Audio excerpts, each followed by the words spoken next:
Hey friends, welcome to the Separated at Birth podcast with your hosts Katie Martin and Karen Burke-Brown. This is the podcast where we find alignment in the most unlikely places, proving that lightning can strike anywhere at any time. We'll weave together a world of middle-aged empowerment as single moms, businesswomen, and creatives. Finding alignment, navigating relationships after divorce, raising kids, building businesses in the creative space, and doing the hard work of unearthing our very best selves in the process and having a lot of mother effing opinions about it. We're so stoked to have you here, so let's go. Let's get into the episode.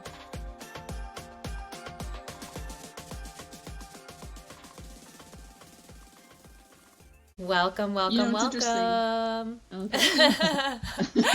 I have my beautiful friend Whitney here today. She's meeting Karen for the first time. Whitney is a native of California. She is just a beautiful, beautiful human being that I've had the blessing to know over the last, 5 years, I want to say maybe. She is a graphic designer. She's an entrepreneur. She's a mom. She, had a stint as a single mom in her past, which I think is of relevance to Karen in my story. She's, driving a business in the creative space, which is also very relevant. She's had her fair share of health issues and has kind of woven a journey of sort of hardship and healing and grief and, sort of the relationships and toxicities that we've been exposed to in our lives and trying to navigate how kind of pain manifests in our bodies through our emotional experiences and how brushed under the rug a lot of times it can be in the medical community that connection is there. And so as we stand here today, her dedication to her creative design business, her graphic design business has really funneled into helping practitioners in that space, in that healing space, that mindfulness space, that sort of alternative therapy space. She's the it girl for that niche. And, she's just a beautiful, beautiful human being. And it's one of those things where, Karen and I always say that when we bring a guest on, one of us is intimately aware of their story and the other one is just meeting them cold for the first time. So I know that Karen's going to have lots of juicy questions for Whitney that I already know a lot of the answers to, but I think for the listenership, that's important because I would miss asking questions because I already know that I think would be relevant and perfect for our audience to hear. So that's happening right now in real time. And Whitney, I just want to say thank you again for being here. We had a recent conversation on the phone and I was like, girl, you got to come on the podcast. You got to come on the podcast because there's so much about what we talk about, in private on our phone calls that I just feel would be so helpful and beneficial for the audience. So welcome. Thanks. We're press record yeah. So we can just talk about this. I'm sure if we're going through something like this, mostly other people are going through something or similar. And I think it's a touch point for so many people. And, it's being vulnerable and, but there's a space for it. And so welcome because you're safe here. It's a safe place to be vulnerable. I've cried, I don't know how many times here. So I think Whitney's story is just one of resilience too. And so I'll just let her kind of dive in and wherever you want to guide the conversation, I know everything that's going to come out of your mouth is going to be relevant and important for people to hear. So wherever you want to start about, your story or maybe how we met or whatever is totally game. Yeah. So. Thanks. Well, thank you for having me. And I think a good place to start would be to share how I met Katie, because it'll pave the way of a lot of things that I want to share. So, as she said, we met about 5 years ago in the Saint world in network marketing, and at the time, I don't know if you know this, Katie. I'm not sure, actually. But at the time, I was newly diagnosed with a quote-unquote, I use quotes for this, incurable illness called interstitial cystitis, which is your bladder, your pelvic floor. And I was going to say, I've never heard of that. Pain. Yeah, it's actually fairly common.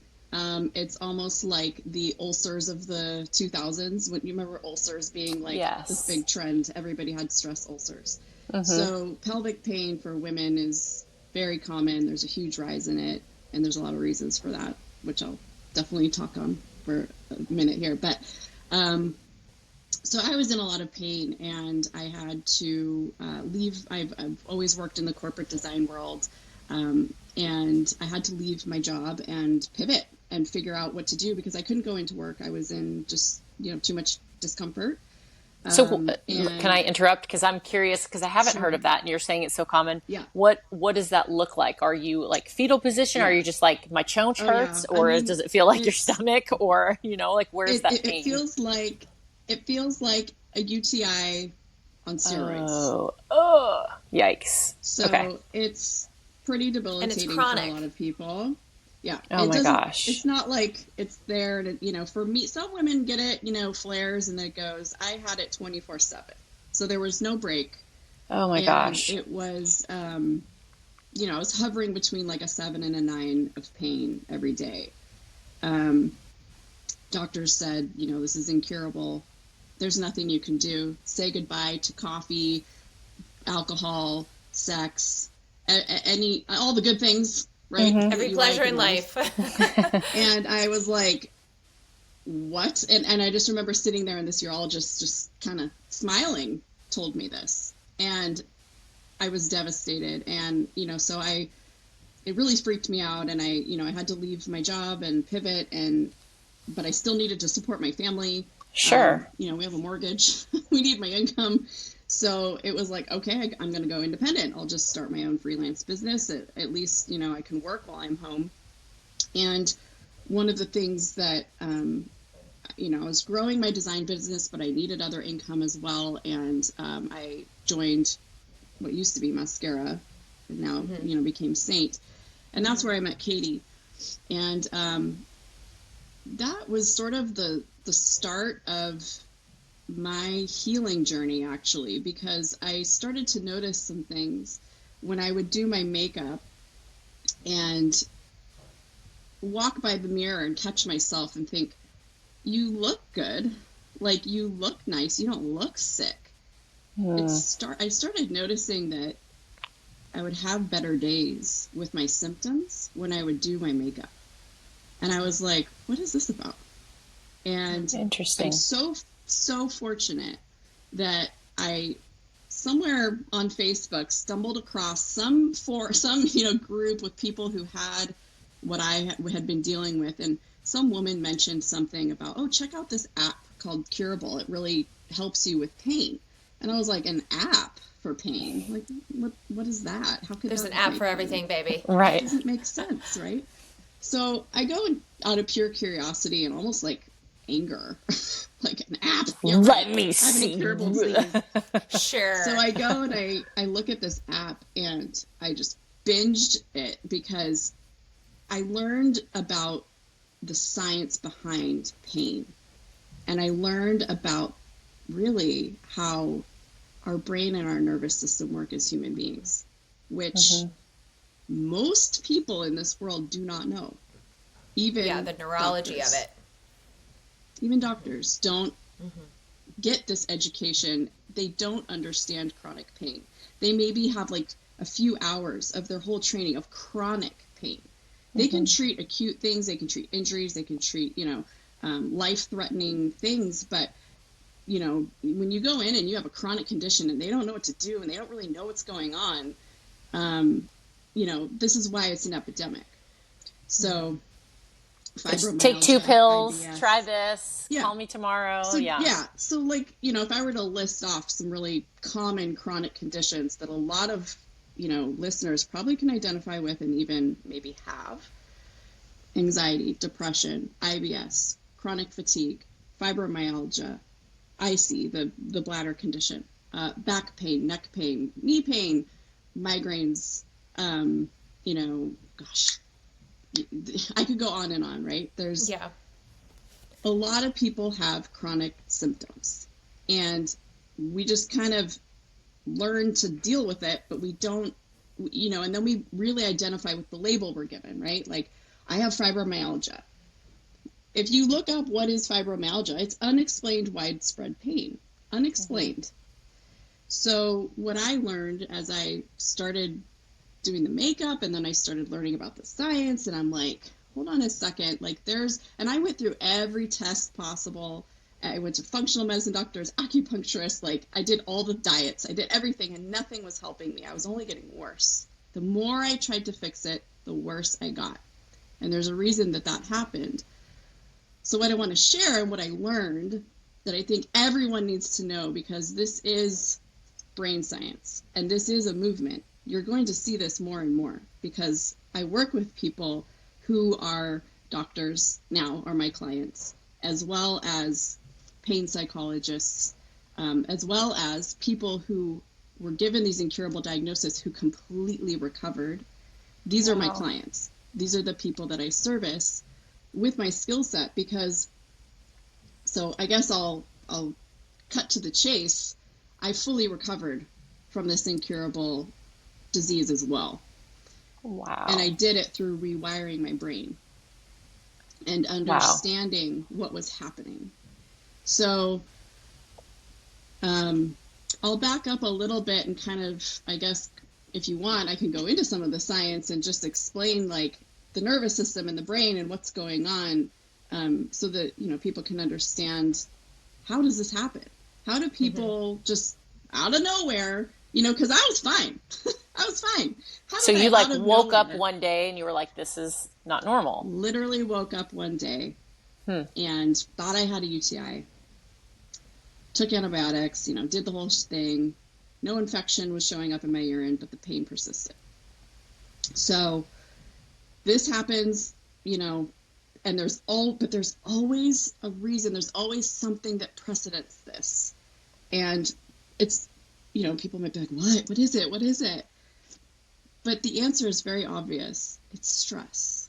Mm-hmm. Stress has such an impact on our whole brain and nervous system. So let's say, I'll just use myself as an example, because maybe I think people will relate to a lot of experiences I've had. So, you know, my childhood was pretty good. Some people, you know, maybe they had a rough childhood, and that definitely can play a part. But, you know, there were things I experienced in childhood that were tough. Like I was bullied, you know, I had a really, tough critic in my life. I had somebody that was putting me down pretty often, and, you know, just doing a number on my self-esteem, you know, but overall it was healthy, you know, life was okay. But if you've ever heard of the book, The Body Keeps the Score. Yes. There's something like there's like a bucket we have in us, in our nervous system, and it's called allostatic load. And what happens is those stressors, if you're not learning how to empty that bucket throughout your life, which are we really taught the effective ways to do that? Mm-hmm. No, we're taught to take a pill, stuff what you're feeling, take a pill, and avoid, you know, move forward, pick yourself up, keep going, especially as women, especially as a single mom. Yeah. Mm-hmm. So this reservoir, this allostatic load keeps building. So for me, I know why I got sick now. And I know, you know, all the reasons. And it's because that was slowly building up. My baseline for my capacity to handle stress was shrinking because this was growing. Mm-hmm. And eventually it overflowed. And when it overflows, you get symptoms. And the reason that you overflow and get symptoms is because your brain is now thinking you're in danger, because this has gotten so high. And the only way the brain knows, it's a brilliant security system, but the way it gets your attention is it needs to send an alarm. It needs to get your attention. Mm-hmm. Because for a long time, we've been not looking at that stress, not dealing with that stress. We've been shoving it to the side, and we've been moving forward no matter what.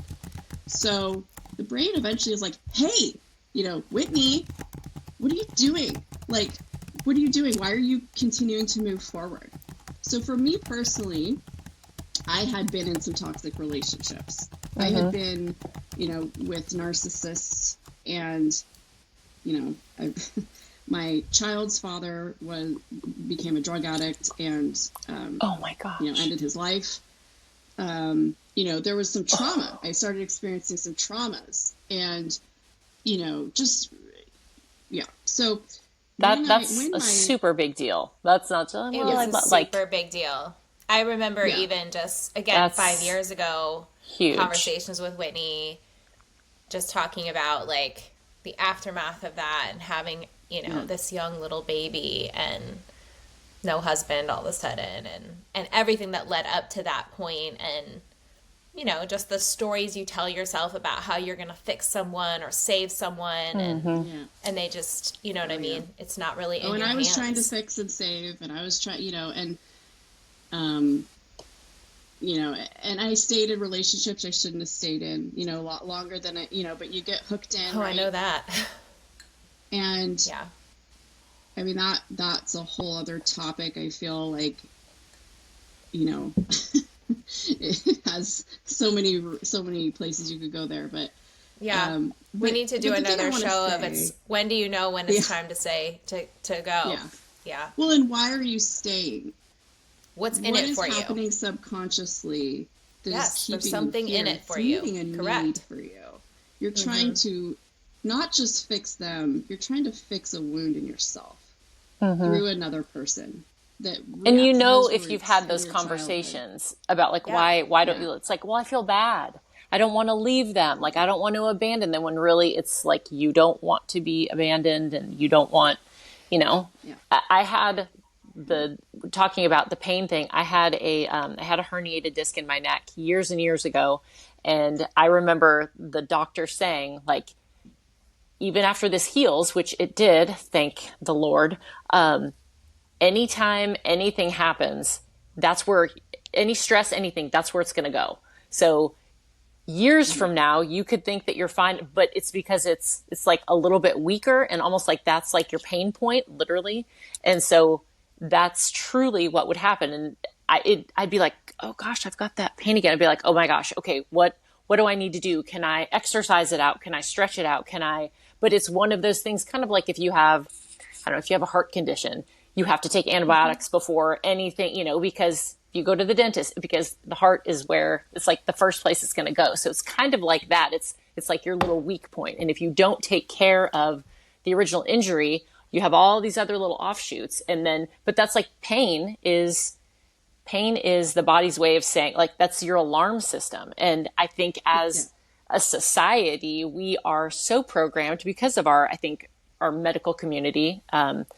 It's, well, let's just fix the pain. They're not looking into, actually, you have a pain in your foot, but it's really not in your foot. It's actually coming from your knee. It's causing the pain in your foot. And so they don't kind of do that tracing back. They're just like, take 2 pills, take 2 of these and call me in the morning. What Whitney's saying is that it is emotional.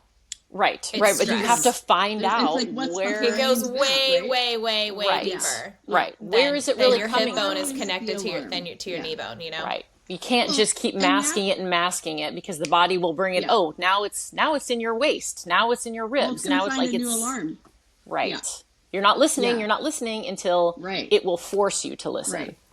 Yeah. Well, and it's natural, when you have a physical sensation, a physical symptom, it's so human and natural to think that there's something physically wrong. I mean, of course, you're like, but the pain is here. The pain is here. Right? Yeah, right. So you think that there's damage. You think that there's an injury. And sometimes there is. Many times there is. And you go get checked out and you see what's going on. But if there's something that is chronic or continues to flare up, like your neck, so there's something very interesting about herniated discs that I want to share, which is that the vast majority of herniated discs are actually not the cause of pain. And they've proven this through studies where they've taken MRIs of people who have no pain, and they've taken MRIs of a large group of people who did have pain. And the people with no pain also had herniated discs. Interesting. So that's when it was like, wait a minute, this isn't tracking. Why are some people with herniated discs having pain? And why are some people with herniated discs not having pain? Let's look at their life. What's going on in the people's lives who have herniated discs? What is their allostatic load? What is their stress level? So it's not even so much that this area for you is necessarily a weak point. It is what your brain has decided to turn on as an alarm Makes for sense. you. And it is familiar, and it is a learned neural pathway. So when it's effective, because I bet you when that hurts, what do you do? How do you respond? Are you like, oh, or do you just keep going? No, it makes you pause, I'm sure. Because I'm like, You're I kind of can't go like, back to uh-oh. that place again. So, but what's Yeah. interesting is when originally when this happened, which was, 20 years ago, that's part of the conversation is, okay, was there a fall? Was there, some sort of traumatic event? What happened? I'm like, it was this gradual. I'd be like doing my makeup. I'm like, gosh, I can't, like, I couldn't do this anymore. But if you look at what was happening in my life, it was I had moved 3 times within, you know, less than 2 months, like physically moved a husband and one child at the time. And it was, I'm in there throwing boxes, doing the thing. So I thought, oh, I must have turned funny or whatever. But of course, emotionally, I mean, we moved multiple states. There was just a whole host of just a bucket of shit, I like to say. So my bucket was super full. And that was only just the beginning of what turned into a mountain of shit. But that was, I'm sure, because again, the body knows, the body is telling you that it's like, you better take care of this now. And but it certainly got worse before it got better. But yeah, that makes total sense. Yeah. And, ultimately, like what the brain is perceiving is that there's some sort of danger. In his, caveman times, like, our threat was like a tiger or, saber-toothed tiger coming and chasing us, and that would activate our fight or flight response. And, and then we would discharge that survival energy because we'd run and we'd get away from the saber-toothed tiger, and then we'd be okay and our system would regulate again. Right. And that's how our, system operates. That's what keeps us alive. But in today's world, we don't have saber-toothed tigers. We have different things, but that survival system is still there. So it's always scanning for us. And, things like relationships, technology, even social media, like, those are saber-toothed tigers.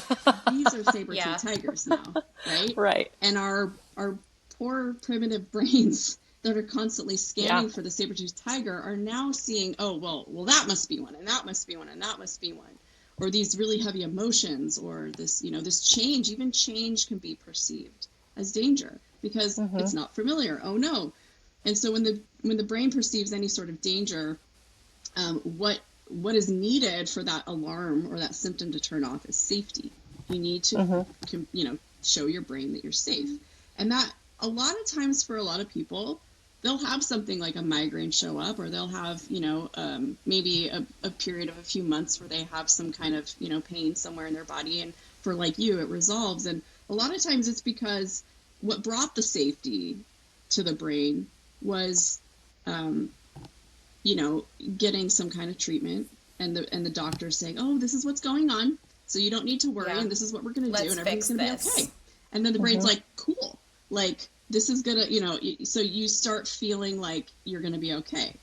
When you go in and you get diagnosed with something and there's no plan for you, like fibromyalgia or IBS or the bladder thing, you're not gonna get that safety message. So that alarm is gonna get bigger, because it's like, there's the placebo, which is basically people take a sugar pill and other people take a medication, and people taking placebo got better because they believed that they were going to be okay. Yeah. Alarms turn down, and then they were going to get the regular. They're safe. Everything's okay. There's also a nocebo, which is you're not going to be okay. You have fibromyalgia. You have IBS. This is chronic, and there's nothing we can do. You're just going to have to manage this for the rest of your life. What do you think that does to that alarm? Right. Yeah. It's going to get And then louder. you're in this crazy search for coping mechanisms, and not a healing, not a way of healing. You believe that it's incurable. You believe that you're going to be in this thing for life. You form new beliefs that it's not ever going to get better, and that, yeah. And then what ends up happening is the symptoms themselves become the threat to your brain. It's like this whole kind of like effed up system that ends up happening is like the brain's trying to protect you. And then the thing that you're scared of now is the thing that the alarm that the brain is sending you. You know, this is how people develop anxiety disorders. Anxiety is a normal emotion. It is, everybody will experience it at some point or not in their life, but it's when you become afraid of the anxiety and you see it as a problem and then you fight the anxiety that now the alarm of anxiety is going to keep going, right? Yeah. And you're going to keep having. So, you know, we have an epidemic of chronic pain and chronic illness in this world, but really it's an epidemic of fear. Fear is ultimately the root. And fear is what keeps things going for people that get stuck in this loop. It's a pain-fear cycle. And there is a way out, and there is a way to get better, but a lot of people don't know this. And so it's something I'm so passionate about because I see it everywhere.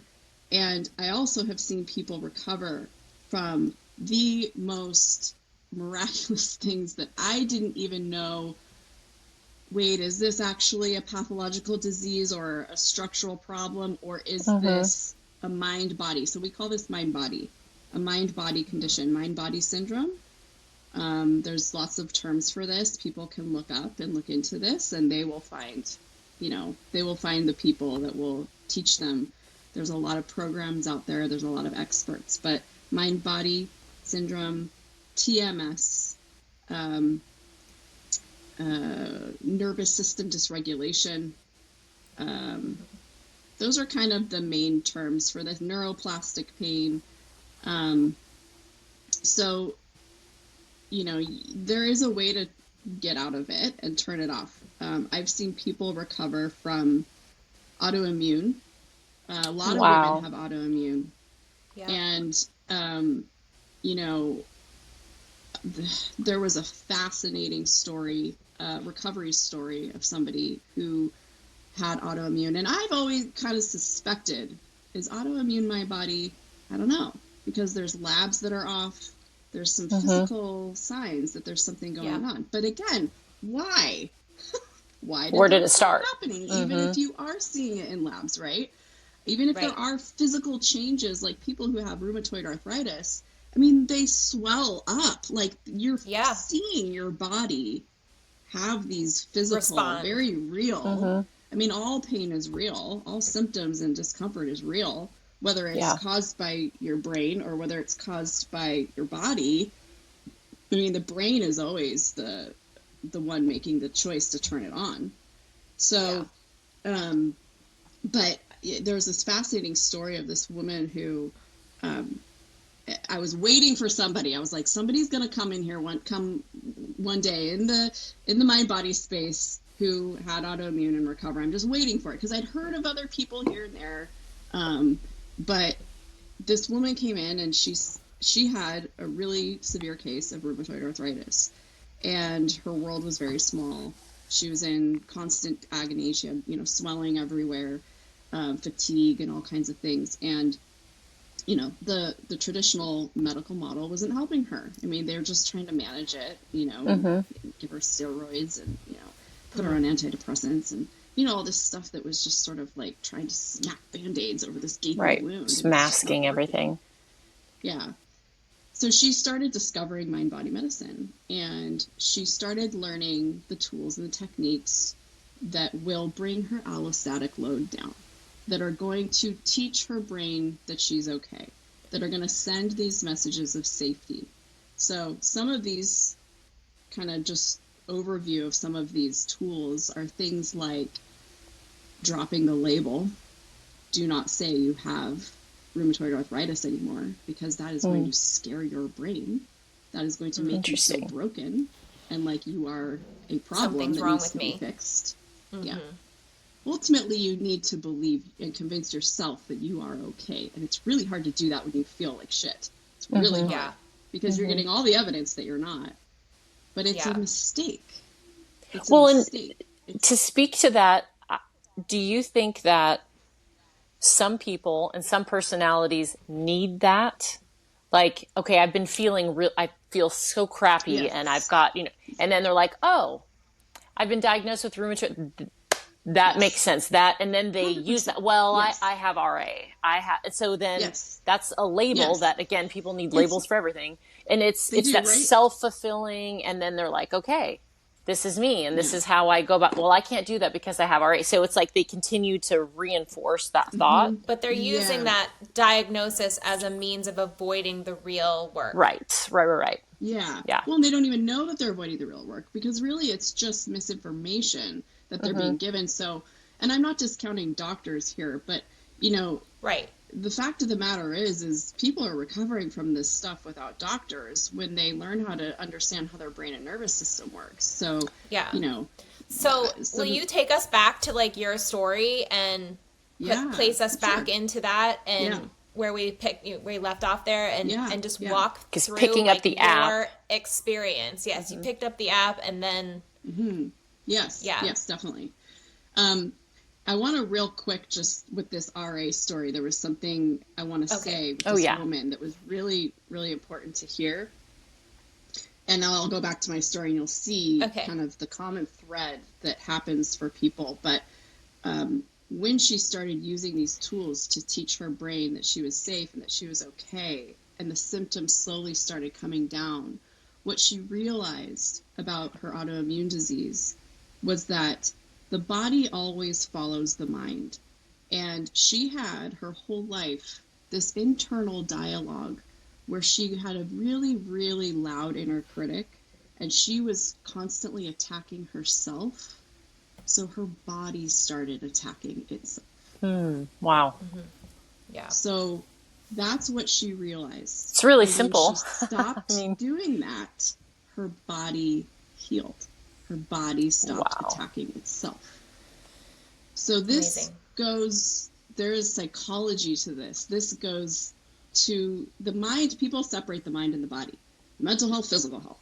We are one system. We are both are influencing each other and communicating. Our brain is our body. So it's just the control center. So anyway, so I'll go back to my story. When I developed the symptoms with the pelvic pain, I had, gone through some trauma. Not everyone has to go through trauma for this to happen. There can be a slow build. There can be a trauma that's like, we're gonna fill that bucket really big, But what happened for me was actually there was nothing bad going on in my life. There was no oh my God, there was all this stress or, what happened was I got married and I bought a house and I was like, I'm going to live happily ever after. And my brain was like, hold on a second. The fuck you are. Yeah, exactly. Hold on a minute. Last time. Hold my beer.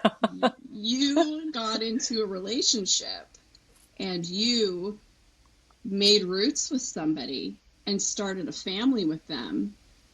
Look what happened. It went real bad. Your life was in danger. That person went crazy and they died.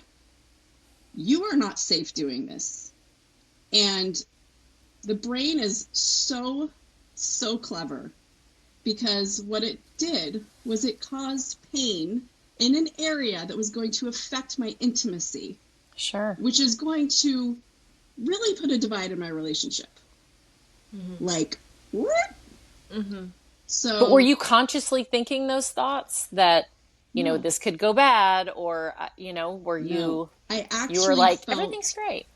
No, it's the subconscious really runs the show, God, that's the body keeps frightening. The score, the body keeps the score. Can I tell a very, very quick story that backs this up 100%? So when I was getting divorced, my therapist at the time was this grandmotherly British lady. I called her Mrs. Doubtfire behind her back, which I think she wouldn't have minded. It was like having tea with your British grandma, except you could say fuck all you wanted. And I loved my time with her, but she was telling me a story about when she lived in Great Britain and grew up there. She married very young, like 18, 19 years old, to a man who she thought she loved so much, but he turned out to be like out at the pub every night and was just like a serial womanizer. And as she started to learn these things and that he was just out all the time, she said, I had one yeast infection after another, like chronic yeast infections. And she goes, I got away from him, moved to the United States. I'm like 75 years old, 77 years old, and I haven't had one since. And she said it was my body protecting me from wanting to be at all intimate with this man because it knew, inherently, I knew that he was out carousing and with all these other women. And as shitty as it was to have all those yeast infections, I'm grateful because I never slept with him. Wow.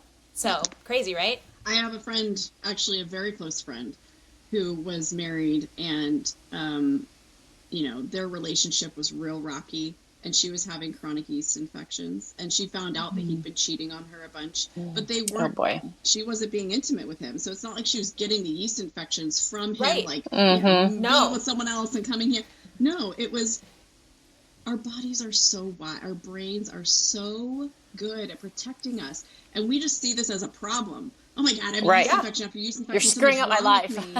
Yeah. But actually, like, if you think about it, it's like a very loving, right. It's like, girl, thing. I got you. I'm trying to help you. Like, help me help you. We're closing the shop. Yeah. It is closed. Yeah. Business. And when you can Isn't that see incredible, it that though? way, yeah. When you see it that way, it helps dial down the fear. Yeah. Because then you realize, oh, here's what's going on. This is just my brain and my body protecting me from something. Let me get curious about what that could be, Yeah. And that's what I had to do. I didn't know this right away. It's not like I got the pain and then I figured out the brain science and then I was like, this is why, I really had to I really This is had years to, of digging and, like, as she said, being very curious about what was going on. It took me about a year and a half to completely recover. And, I think and it's at that good stage, Whitney, how long had you been suffering? About a year. Yeah. Yeah. Okay. About a year, maybe a little over a year. I'm fortunate. Yeah. I'm very lucky that I only had a year of that hell before I discovered mind-body medicine. If I had never found that, there are women who are 20 years, 30 years, 10 years, 15 years in that boat. And, it's horrifying to think about. But the thing is they all get better. They all can get better. And a lot of them have. But anyway, so, for me, it took, about a year and a half. I would say, like, I'm also lucky that I was able to see why my brain made this choice to sound this alarm. I don't think you have to figure out, because people can get lost in that. They can go forever. What's the one thing that caused this, and I need to fix it? Yeah. And then you're just peeling back the onion, and then you become obsessed with peeling the onion and thinking that there has to be more. Yeah. Well, and then they're like re-digging up old trauma and like all this stuff, and it's like, you don't need to do that.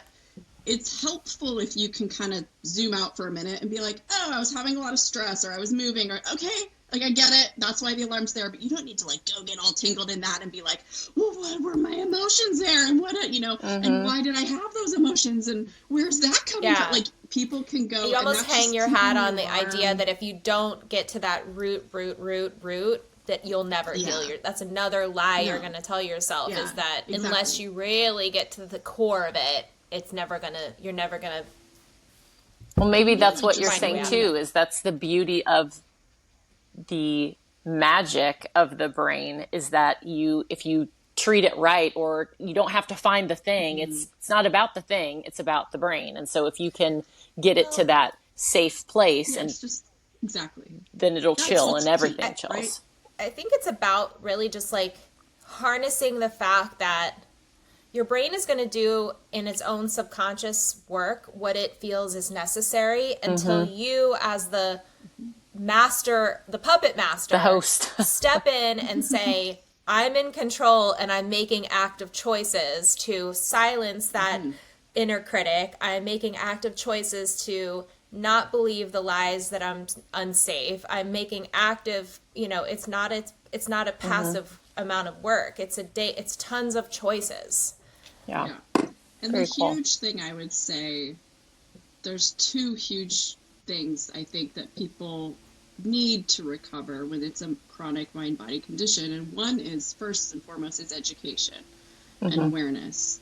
You have to understand what's happening and why. And I'm a science girl. So if you show me studies and I'm seeing like that, like for example, there's a study that has proven that, if somebody had an injury, let's say they hurt their knee, well, almost all injuries recover within 3 to 6 months.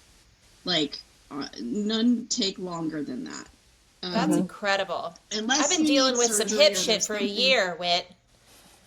Damn it. That's really Well, good to know. It's coming from your brain, Katie. It's not really your hip. I mean, I need so an what MRI just to be sure, but if that MRI comes back perfectly fine, then I'm calling Whitney up You'll and we're... know. Yeah, You'll right. know. Most injuries heal, like even your biggest bone, your femur, will heal if you break it in half within 3 to 6 months. So That's the crazy. body heals. The body It's takes care of magical. itself. It It is, knows what to do to heal. So if something is continuing beyond 3 to 6 months, that's when it gets labeled as chronic. Well, something like 98, 99% of chronic pain, chronic conditions is neuroplastic. It is the brain learned. Whoa, that's a huge statistic. Yeah. That's It's a lot. massive. This is why I get passionate about this, because people don't know this information. And it's like, we got to change this paradigm. There needs to be a paradigm shift. People need to know this information. They need this education so they can feel well. And you can get well for free. Like if you just learn this, like it didn't cost me any money. So you found the app and you started it and you started feeling better. And then that got you onto kind of this train of, wait a second, there's so much more here. Yeah. So once you start getting the education, which the app really helped me with, and the app is called Incurable. I'm going to look it up right now. I'm like totally out of here for my stuff. So really? I started learning about the science in the beginning. We need to put that in the show notes, by the way. Yes. Yeah. So in the beginning, Incurable was my client for 3 years. So I did all their social media design. I've done a lot of their app design. So there's, I'm very, you'll see Whitney everywhere. Incurable. Yes. But so Incurable is what started me on learning the education. They up the very beginning when you get in the app, it's all about teaching you. And nothing goes in the Incurable app that is not backed by tons of studies and research. Okay, they're not just like willy-nilly, like woo-woo, like doling out advice. Yes. Yeah. So I started learning, and then I started the next step is starting to gather evidence that your symptoms are in fact mind body or neuroplastic. And this is where you start seeing there are certain ways that neuroplastic symptoms behave that injuries don't. And this is where it's kind of fun, because you can start seeing the cracks and you're like, wait. So for example, like if your symptoms came on during a high period of stress, very high likelihood that it is mind body.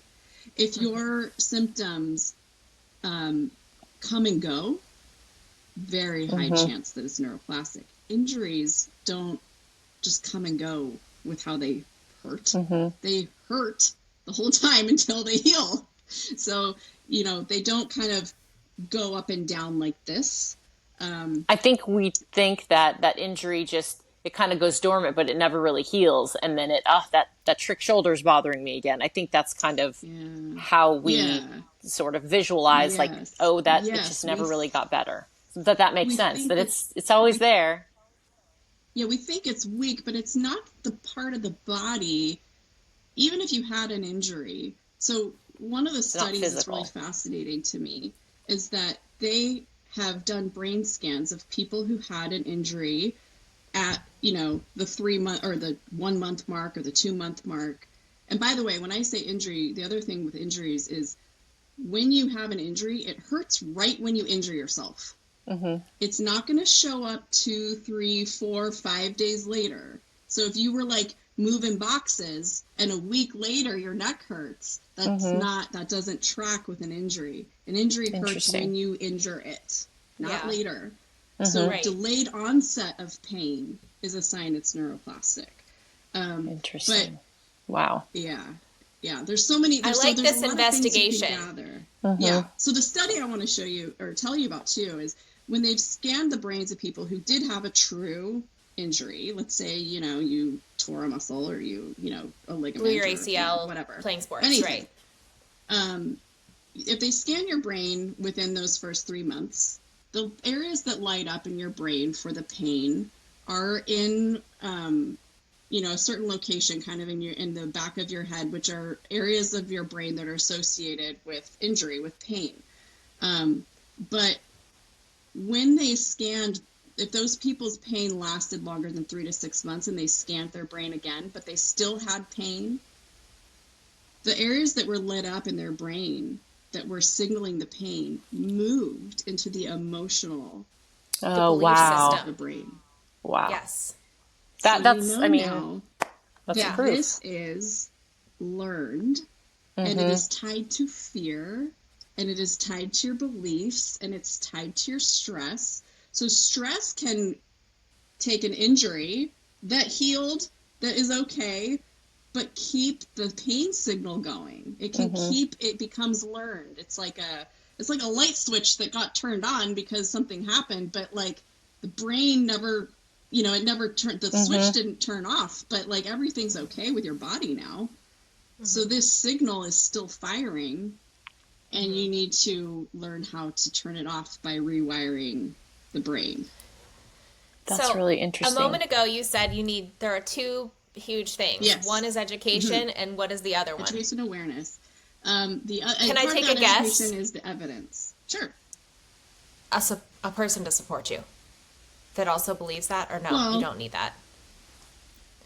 I feel like it would be very difficult to try to explain uncovering these theories about yourself and telling someone and having that person tell you that you're crazy. Yeah, I mean, that I think would be very community defeating. And having support is an important part of this. So maybe that could be a third thing. But I do think it's important. I would need that in my life. I would need to be surrounded with people that are not corroborating what I say, but also saying there is a lot of validity to where you're going with this. Yes. Keep going, keep digging, keep searching. You're feeling better. I believe what you're saying. Yeah. I believe you. Isn't that incredible that as human beings we need validation? Yeah. So badly. Yeah.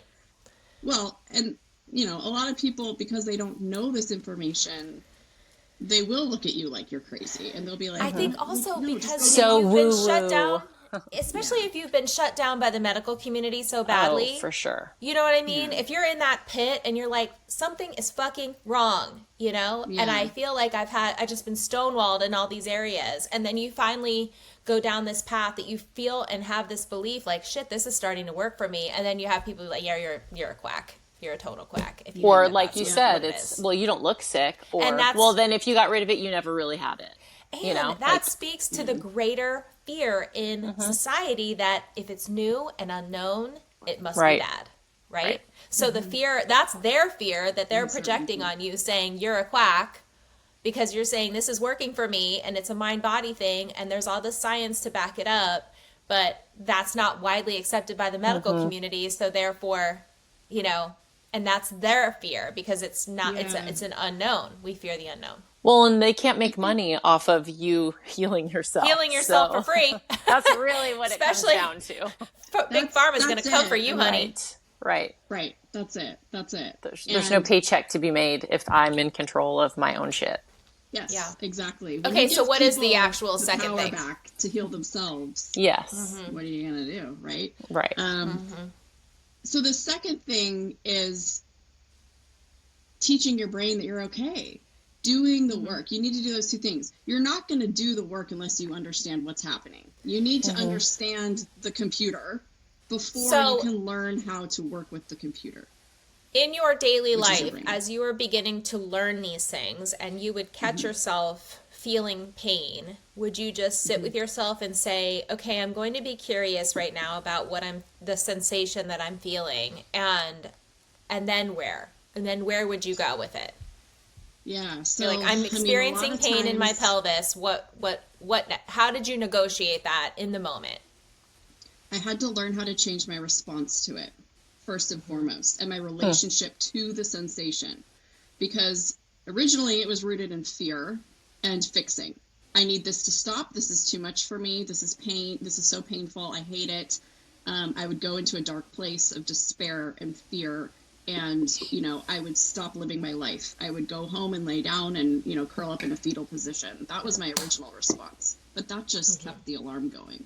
So what I had to do was I had to learn, and it takes so much courage, but I had to learn how to respond differently so that my brain could learn that I'm okay. So the way that I would respond was, it kind of depends on the level of the sensation, but if it was like, let's say moderate to mild, my response was, I'm okay. This is a misfire. There's nothing wrong with my bladder. There's nothing wrong. And it sounds like you're gaslighting yourself. But the thing is, right. yeah, stop it. But sometimes I would talk to my brain. And this is where people definitely start to think you're crazy. But I didn't care. I didn't give a shit. I just wanted to get out of pain. And I'm like, you know what? Yeah. If people think I'm crazy, let them think I'm go crazy. ahead. I just want to feel better. And if this works, then joke's on you guys. This Right. works, right? I So feel I was myself. invested. Which was empowering. It was kind of like, I don't care. So I would talk to my brain, in my head or even out loud sometimes. I would just say, knock it off. There's nothing wrong. I am okay. So sometimes, I took a firm stance in my response. And I would say, I'm in charge. You can be here. You can be here, symptoms, but I'm running the show. So you can, we're going on a road trip. You can sit in the back seat, but you don't get to give me directions. You don't get to tell me, what snacks we're getting. I'm in the driver's seat. So, it's kind of like you're using your prefrontal cortex to now take control of your primitive brain. The override that is back system. here. That's like, and you're like, no, and when you do this with repetition, that's neuroplasticity in action. You're going to build new neural pathways. Eventually, with changing your response and your behavior, that alarm, your brain eventually is like, why does Whitney keep going and living her life? Why is she getting on a skateboard with her kids? Why is she going out to dinner with her husband? Why is she having sex? Why is she drinking wine? Why is she doing all this stuff? We're not supposed to do this. I guess we must be okay. Love it. She's behaving like she's okay. I sat in a seminar one time with this beautiful photographer who her name is Sue Bryce, and I learned from her for many years. I followed her closely and just her business, and she would talk about she would build $1 million brand and then lose it all. So she had built these incredible photography businesses and then literally lost all the money because she had a hard relationship with keeping money. She could make money, she just couldn't keep money. And there was a terrible inner critic in her that just kept saying, you're not worthy of keeping it. Great, good for you. You're an awesome photographer. You're in high demand. Awesome. But there was something inherent about how she just couldn't keep it. She'd make terrible decisions with it. And that was the override system. And she said, sooner or later, I realized that there was this second being inside of me that I had allowed to just run free. And she said, I would tell myself when it would show up, and this stuck with me, the way she said it. She said, oh, I know you. You're a liar. And she would just turn in her mind and walk the other way. It was like walking into this person, you've had that friend that's a frenemy. Yep. They appear as a friend. Like, oh, you again. But really, they are just a bucket of lies. And it takes recognizing the liar. And the way that she put, I know you. You're It's a great liar. point of view. When that inner critic starts to flare and show up. I love it. And that's so Heel turn. Yeah, well, right. And you can do that with the chronic symptoms. And it's hard because, in a sense, you are suffering and you want to have some compassion for that. experience, right? Yeah. So you have to sort of find this balance of like, can I do that empowering stance right now? Or am I at like an 8 or 9 out of 10 and I just need to soothe myself, give myself lots of love and compassion to help my brain feel a little safer? And then we're going to have a talk, with it. Yeah. Right. So, but that perspective, I mean, that's sort of in a way very similar to how I would respond as well. It was sort of like, I've seen people get better. I've been in this community of the mind body medicine space for 6 years now. And like I said, my clients are people who are helping people. So I'm seeing, all these people that are getting better and what they're saying and what worked for them really well. And that's where the community comes in. When you start meeting people who are doing this work alongside you and you start seeing, oh, Susan started saying, you're fake when her pain would flare up and she got better. I'm going to try that, And so you start kind of like learning these like little tips and ways to respond because other people are doing it. And then you don't feel crazy because you're like, guess what I did today? I said all this stuff to my brain and they're like, yeah, good job. That's a good one, so find your people who are doing this work. Curable has a Facebook group and a community. I love that. Yeah. I understand how like that part of it, like if you're in some seriously like acute pain where you're just on the floor, maybe the approach then is to just express gratitude for your body for trying to help you cope with whatever it is that you're feeling. Like, thank you for sounding the alarm, telling me that I need to slow down, telling me that I might need some rest right now, telling me that I might need to just nourish myself in a way that, surround myself with good people, hug my dog, whatever I can, I mean, to just...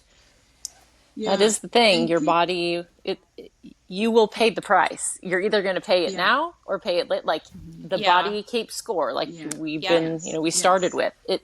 It's going to come out. It's just how and why and how does it manifest itself. So at this point, go ahead. I was just going to say, and hopefully, for anyone listening that doesn't have anything that's chronic, maybe they have stuff that appears here and there. Getting armed with this information now is going to prevent it from becoming chronic, because if you can start learning now how to respond when something like once a month migraine happens or, something like that, and you realize, oh, okay, what's going on in my life? What do I need to do for myself? What's a need that's not being met for me right now? Do I need to set a boundary with somebody? Do I need to just, slow down a little bit? Do I need to stop people pleasing? Do I need to be nicer to myself? What is going on that is really getting me to spill over right now? And people who recover doing this work always say the same thing, that in the end it was a gift, because what they ended up doing was they ended up coming home to themselves. They learned how to take care of themselves properly. And what you were saying, when your pain is really high and it's kind of like, well, I can't go swimming with my kids right now. Like, it's too much. Like, I'm not superhuman here, maybe that's when I learn what I really need is I really need to soothe myself and be kind to myself and give myself patience and grace and compassion right now, and don't have any mom guilt, and make sure that I'm, really like giving myself a lot of love and pampering right now. Maybe that's what I'm needing when it's really high. And when you start to figure that out, okay, when I'm at this level, this is what I need to give myself. When I'm at this level, this is what helps me. Like, you build this relationship with yourself and your body, and you kind of start to feel like, oh my gosh, like I understand what my body's saying to me now. And I'm learning this, like this language that it's communicating to me. And I'm knowing how to respond to it instead of dismiss it or, rally. Or that's what I say. I gotta keep or on. getting into Katie, fear, Well, Katie and I talk about that, like what the difference between self-care and laziness. Where do you draw the line? And to me, like, self-care is kind of a buzzword or buzz term, but knowing the difference between, you know what, I got to just shut down. If I don't shut down now, it's, and for me, it's like sitting on the couch, which I just don't do. And right now it's kind of a slower time for me. So when I do, I'm like, okay, I'm doing it. I'm going to sit. But if anyone was to walk in, they're going to think that, oh, you're sitting on the couch again. Like, I just don't do it. So it's, even when I am trying to do the self-care, I'm like, People are going to think I'm lazy. It's not People are going to think I have 27 other things I should be doing. So I agree, finding that balance. And this is like a whole, I mean, I already downloaded the app. We all need the help. And I think it's all about the journey anyway. And the better you can know yourself and, listening to the cues and really paying attention and then focusing on that and not compartmentalizing, which I do often. I have to deal with that later. Like I can't deal with this now. I'll put it away and I will deal with it later. But then all of a sudden you're like, I got a library full of deal with it later because I've got too much to do. So, but then it's like, okay, well, those pages are going to open and all those books are going to fall over on you eventually if you don't go in and open that up. So I totally get what you're saying. I'm super on board. I love it. I think as women, we have a hard time resting. A lot of women have a hard time, just as a society in general. It's so fast paced. But one thing that helped me, because I'm the same as you, I had and especially when I was dealing with symptoms that gave me no choice but to sit and not do much. It was hard. I felt so guilty. Like, Didn't it put you in a bad mood? Like pain makes me like mad. 100%. Yeah, totally. But what helped me work through some of that, and even now, even if I'm feeling okay and it's like, but I can sense that I'm just needing to chill and rest and not feel bad about it. One expression that has helped me work through that and not have the resistance to it is that we're not human doings, we're human beings.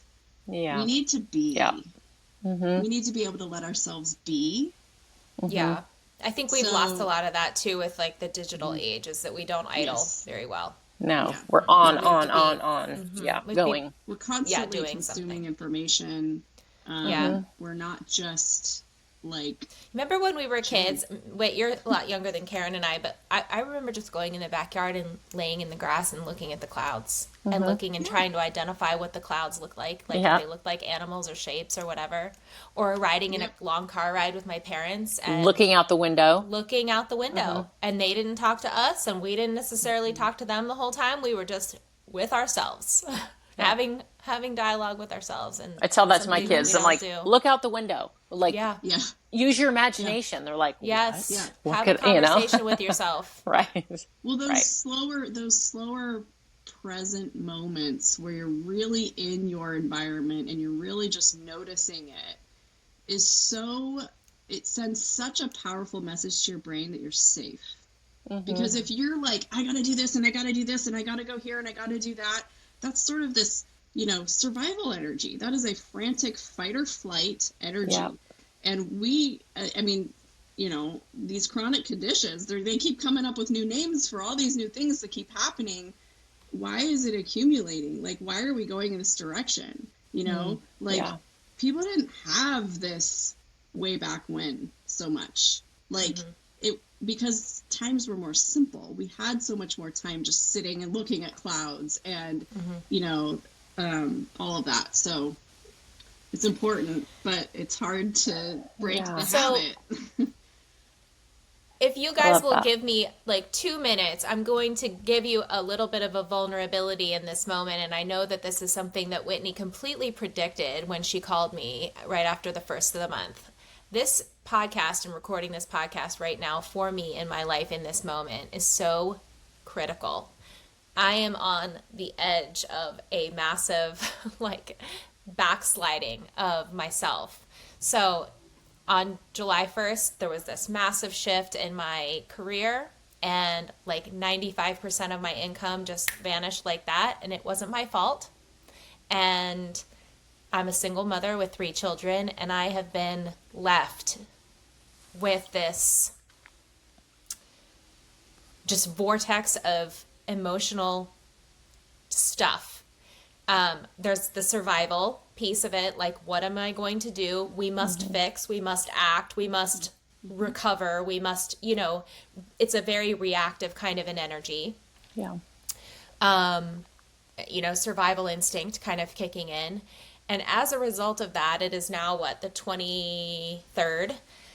For the last 2 weeks, my body has snapped into massive gastrointestinal trauma. I am bloated. You had a fever? Bacterial problems. Literally every every bite of food that I'm putting into my body is turning into this massive, like, 9-month bloating, which is always what has happened in the past. And if I hadn't had other past experiences with this type of stress onset issue, and I know this is going to sound so crazy because in the past, in my brain, I have this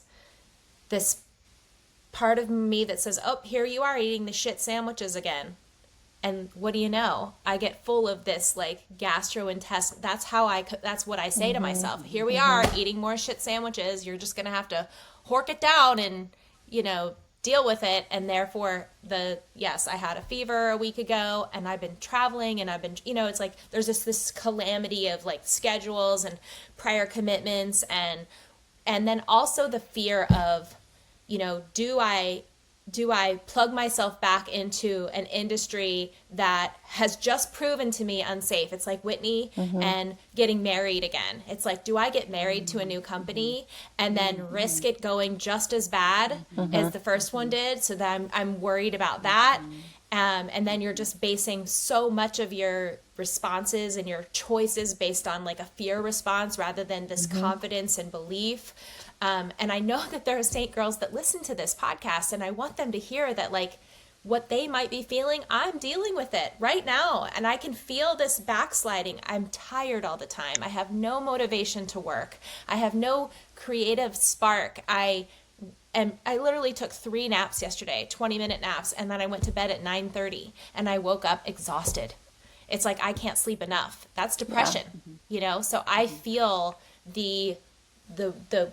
I feel myself sinking deeper and deeper into it. And so this is so critical for me right now. Yes, so critical. Yeah. And it's like, I know a lot of what I know I need to do, but there is a massive voice in there that just says, you're going to lose everything. You're going to lose your house. You better sell your car. You know what I mean? There's just all of that. No one's coming to save you. And yesterday I posted on Instagram, this was just some repost from somebody. The only person who's coming to save you is the version of you that's sick of the current version of you. Frustration ignites the level up. Keep going. So it's like, I have to get so frustrated with how I feel right now that I'm willing to change the dialogue. I'm willing to change. Like, I can't take this anymore. I can't take the bloated. I can't take fearing that every bite of food I eat is going to turn me into this gross, disgusting monster, and I'm in the bathroom all day long and all night long. Like, I'm no good to my family. I'm no good to my kids. I'm no good to my business. I'm no good to my clients. I'm half-assing everything. Everything is devoid of passion and, intention. It's all just reaction. It's all reaction. So anyway, I had to add that in because I know the timing of this is so critical for so many people that are in my situation that are dealing with the same thing. It's devastating. What happened to us is devastating. Yeah. And I know they have their reasons, and we're still trying to fly the flag, but it's a real threat in my life. Yeah.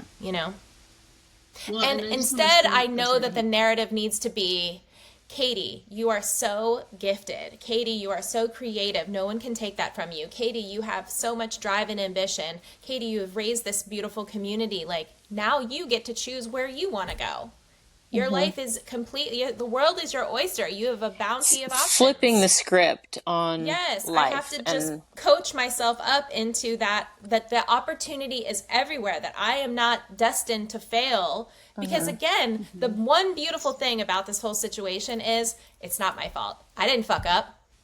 I did everything I needed to do. Even if you did fuck up, and even if the conversation is the same. Like, you're this, you're that.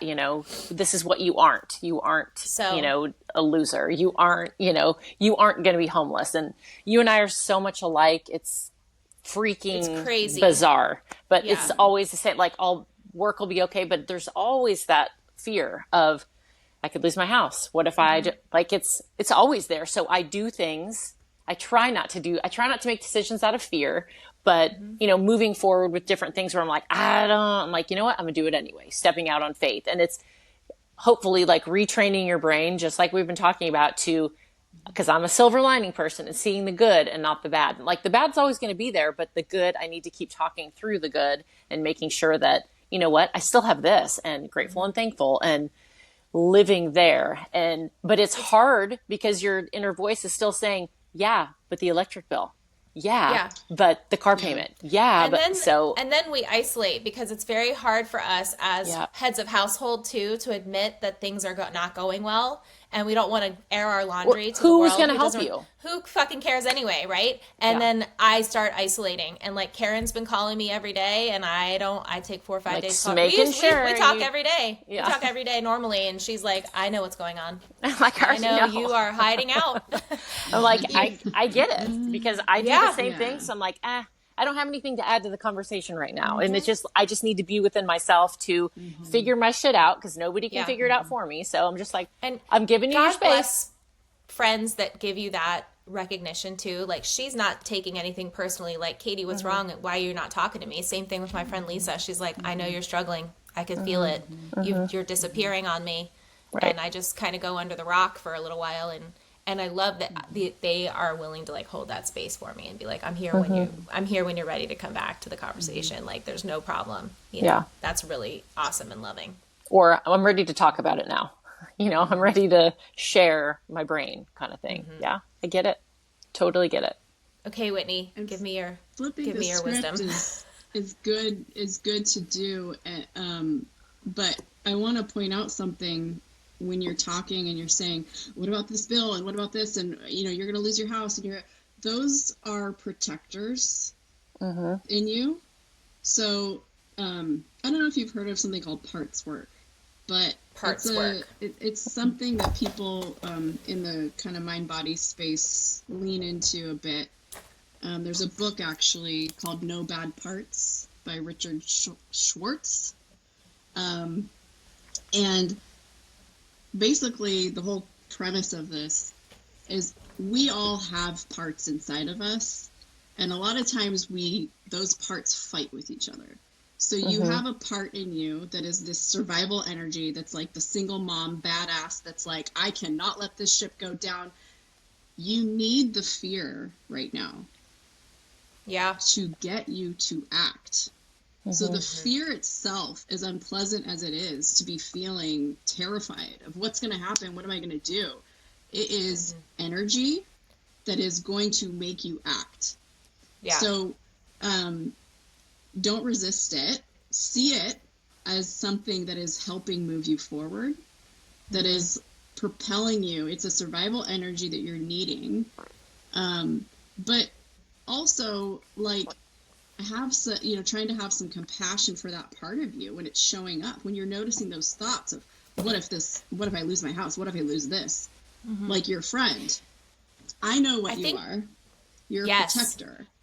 You are protecting where it gets real sticky, and this is where it's like, I know better in my head, but how do I fight off that I'm literally falling asleep with myself? Like, I can't keep my eyes open. I'm so fatigued. I'm literally, and I am like, I'm depressed. This is depression. I cannot stay awake. I'm escaping. My body is literally shutting down. Also, the GI stuff. Like, I am big as a house in 20 minutes after I eat anything. It's unbelievable how big my stomach gets.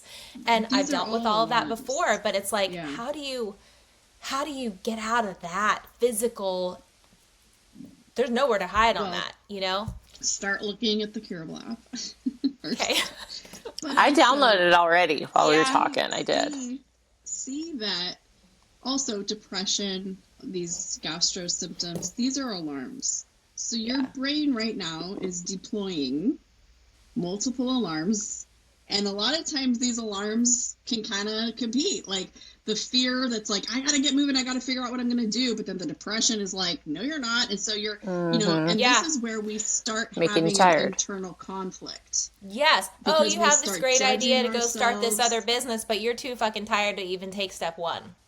Right. So this is where that inner critic part comes in. And next thing you know, you have all these parts of you that are fighting with each other. And guess what that's going to do? It's going to exhaust you. It's going to keep you still. Yeah. And you're just running on a treadmill. It's exhausting. So the no bad parts, the parts work is great because it's a beautiful vehicle towards self-compassion. You got to weave in some self-compassion right now. Yeah. You know, and let all of these parts be there And a lot of times, if you just listen to them, like what I would say when you're going through a really tumultuous time of a lot of change and like scary, like uncertainty with what's going to happen in your life, these parts, for them to simmer down and kind of stop fighting with each other, they really just need to be heard. So, you know, a really beautiful exercise for you could be sitting down and just saying, there's a part of me that's terrified of my life right now and losing everything. What does she need to tell me? And there's a part of me that's like, you're 46 and here you are starting over again. Like, but let fucking her failure. talk. Yeah, like, but let right. her It's talk. so it bad. Sounds counterintuitive because it's like, oh, I shouldn't listen to that. That's a critic. No. That's really dangerous for me. I'm not going to go there. I'm going to get really depressed. What we resist will persist. If you're like, shh, stop. I can't keep having those thoughts. That's terrible.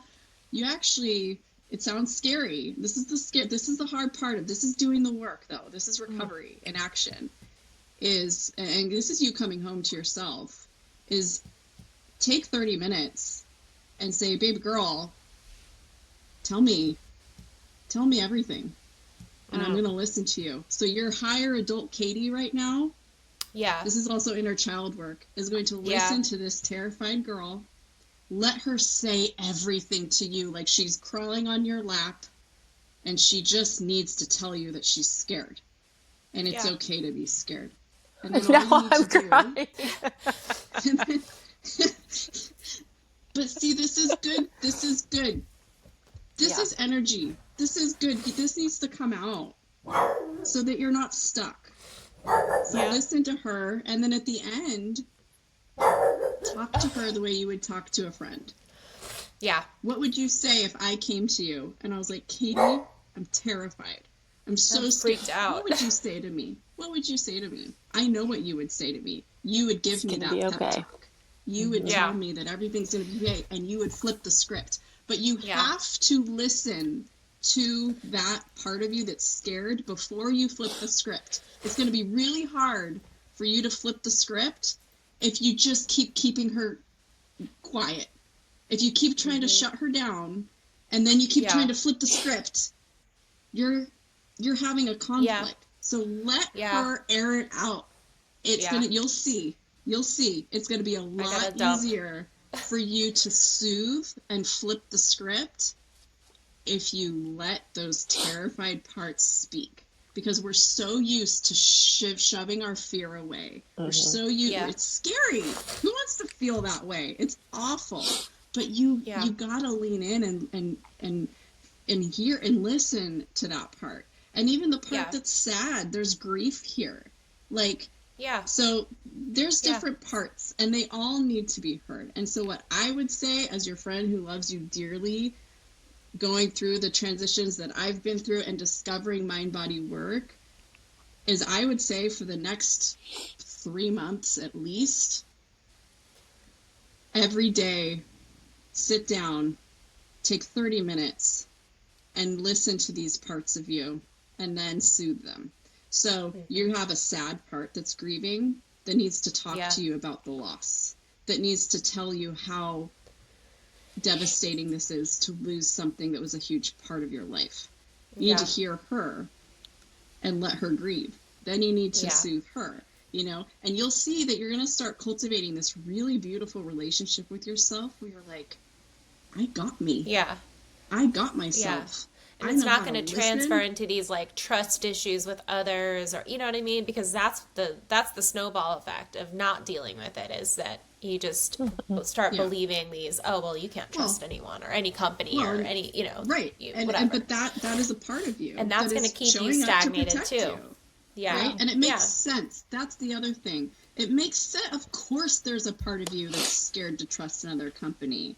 So let her speak too. Let that part come forward and be like, I don't know about trusting someone again. I'm scared to do it. And here's why, you know, and it makes sense.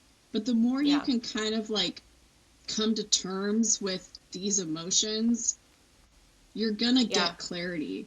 You're going to start flipping the script. You're going to start building this confidence in yourself that no matter what route you go, you're going to be okay. Why? Because you know how to listen to yourself. and you know how to Yeah. soothe yourself, which is really what we all need so that we don't have a bucket overflow and then have symptoms trying to say, listen to me. Yeah.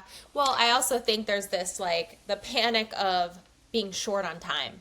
Like if I don't fix this now, you're out of money in 3 months or 2 months or whatever. You know what I mean? Like there's that like survival, like we have no time to lose. And then as the days were on and I'm so You're like, but I'm exhausted, and then tired. another day's gone by where I haven't like really taken a huge chunk or a huge step toward, because I feel confused. I feel very much a lot of so this is so critical because I won't be able to get into an activated way of being again until I clear the decks, baby. Anyway, Whitney, I love you. I think You're we should so have great. another I feel like episode. we could have like 10 episodes. We should have another episode on like narcissism. We should do that and like surviving that. We need to have an episode. I think Whitney's got this should be part big, 1, and part 2 is conversation like ton around more of her info. Well, I think that we didn't even touch on this, but Whitney was on like a anxiety medication from a very early age, and then had to wean off of that after how many years? Well, I was on it for 25 years in SSRI, and I started having a really bad reaction to it after I got vaccinated for COVID.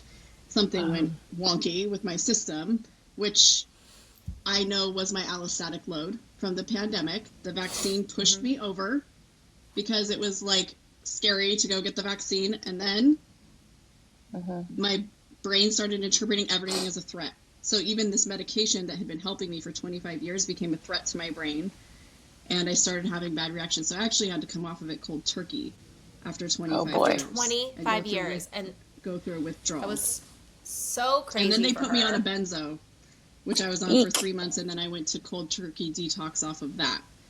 So I just think there's a lot in that conversation as well that we could get into, just from and really just this holistic healing of self that is completely devoid of any kind of pharmaceutical.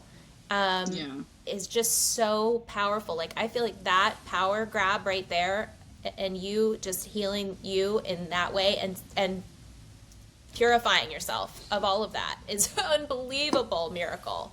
So I feel. What like did you say? It was. We'll have you back. You said it multiple times. The coming back to yourself. Was it coming back to your? Isn't that how you said it? Like. Yeah, coming home to yourself. Coming home to yourself. That for some reason it keeps running through my mind.